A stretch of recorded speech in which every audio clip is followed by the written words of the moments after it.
명품 단신, 단신의 희망, 단신은 사랑받기 위해 태어난 사람, 단신은 나의 동반, 단신도사 윤성민 전도사입니다. 예스 예스 예스.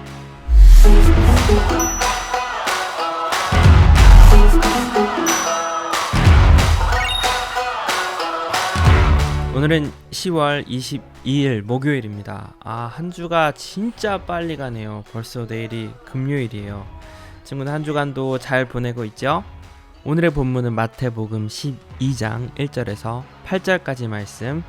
오늘도 캡틴 초이와 함께 말씀을 살펴보겠습니다. 캡틴 초이.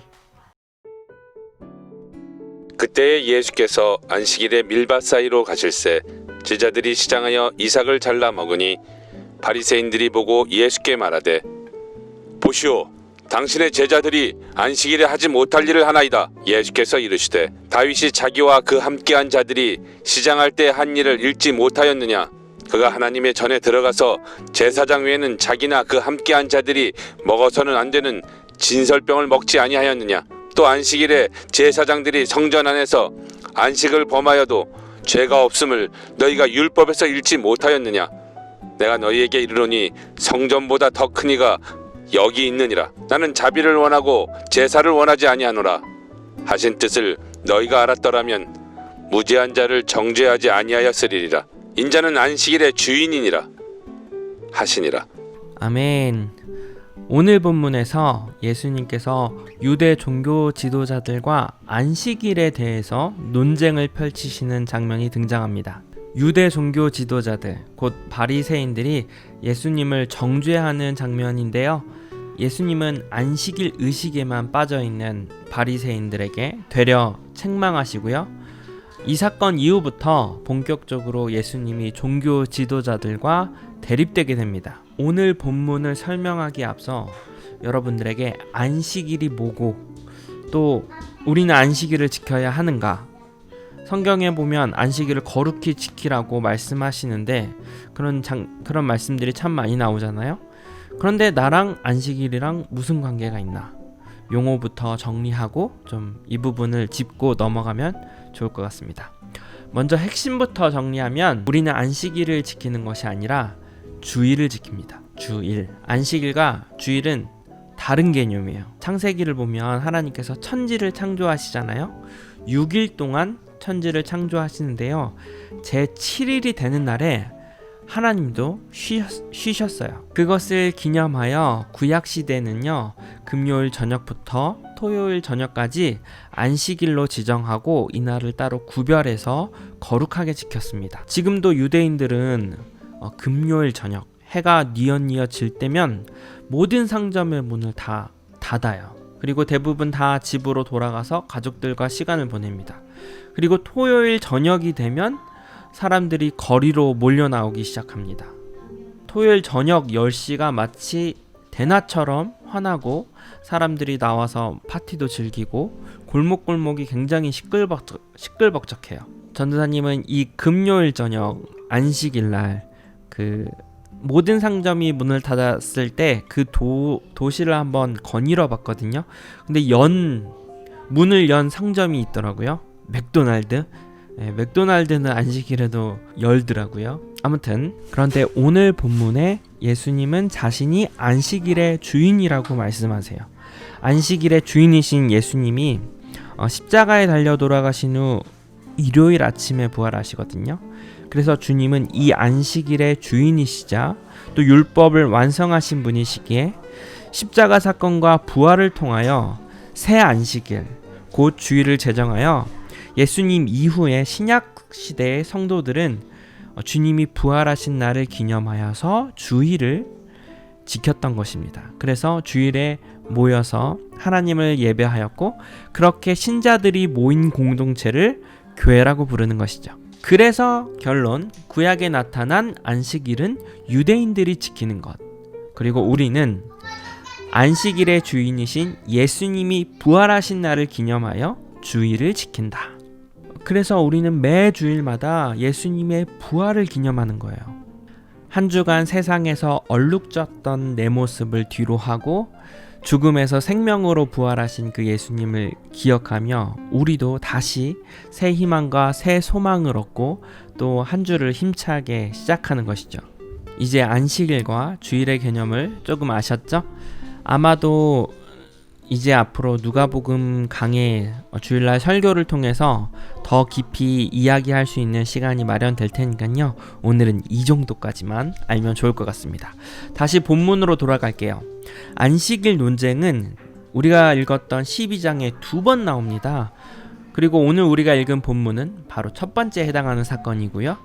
예수님의 제자들이 안식일 날에 밀 이삭을 잘라 먹는 사건이 발생합니다. 그리고 종교 지도자들, 바리새인들이죠. 바리새인들이 예수님께 나와서 왜 안식일의 규정을 예수의 제자들이 지키지 않느냐고 따집니다. 뭘 안 지켰냐면 안식일에는 해서는 안 되는 게 뭐냐면 파종이나 추수를 해서는 안 돼요. 왜냐하면 그것이 노동으로 규정되어 있기 때문에 어제도 말씀드렸지만 안식일에는 유대인들이 일을 할 수 없습니다. 그래서 모든 것을 자동화 시스템으로 만들었어요. 그런데 지금 제자들은 노동을 한 건가요, 이게? 손으로 이삭을 딴 게? 이것은 사실 너무 사소한 행위고요. 노동이라고 볼 수는 없어요. 그리고 신명기서에 보면 밀 이삭을 가난한 자들이나 또 나그네로 잘라먹게 하는 율법 조항도 있어요. 그러니까 문제는 뭐냐면 이 행위가 나쁜 행위는 아닌데 안식일에 했다라는 것이 바리새인들이 트집을 잡는 것입니다.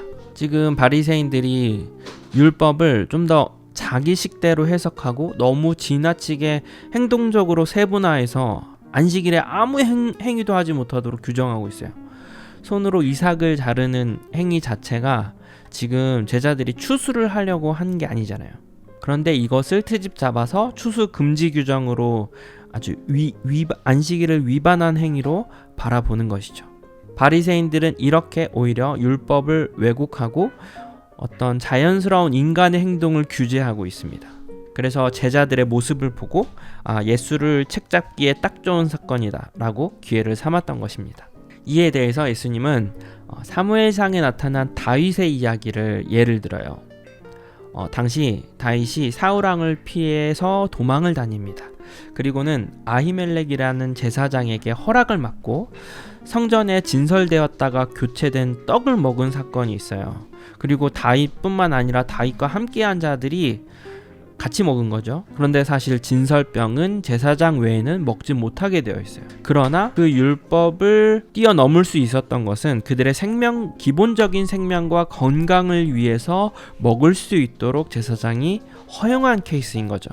예수님은 그 이야기를 인용해서 다윗의 행위가 그 당시에 옳게 여김 받았던 것처럼 제자들의 행위도 잘못된 것이 아니다 라고 반박을 하신 것이죠.